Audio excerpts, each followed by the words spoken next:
Hear these, O priests, take heed, O house of Israel. Give ear, O house of the king, for yours is the judgment, because you have been as an heir to Mizpah, and a net spread on Tabor. So here are two names of a couple places, which, as you guys know, when the Almighty uses a name in scriptures, one of the reasons, other than the geographical aspect of it, is the revelation that he's trying to give us through the meaning of the name.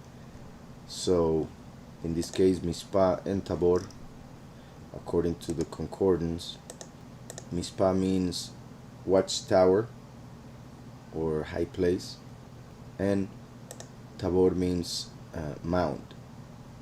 It's also a high place, but pretty much of stone. So two different kinds of high places, Mizpah and Tabor. And as we know, Israel would use high places, and they still do, not only Israel, just pagans, high places to place their idols and go worship, since they believe that since they are closer to the sky, to the heavens, then that they will be closer to their God. Plus, part of it has to do with the fact that fallen angels and certain evil spirits find habitation in mountains.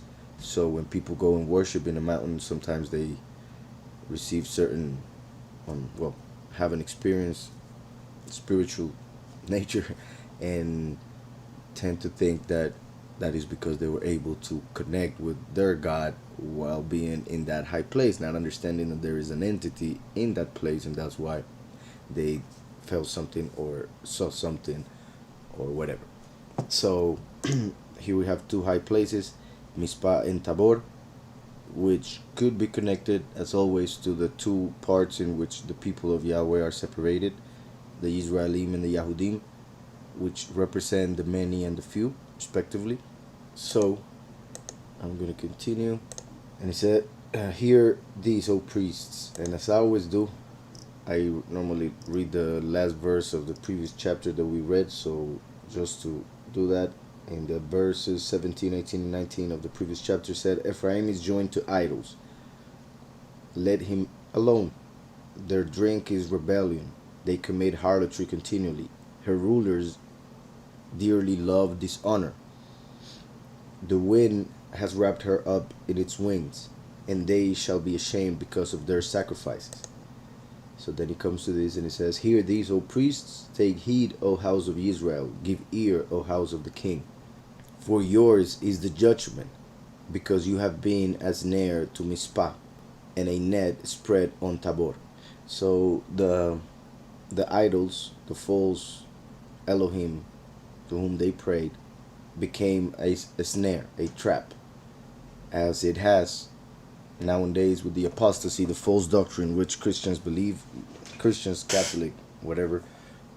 It is a false doctrine, doesn't go according to scriptures in many places, because they take out verses out of context, and that's why end up with a different doctrine.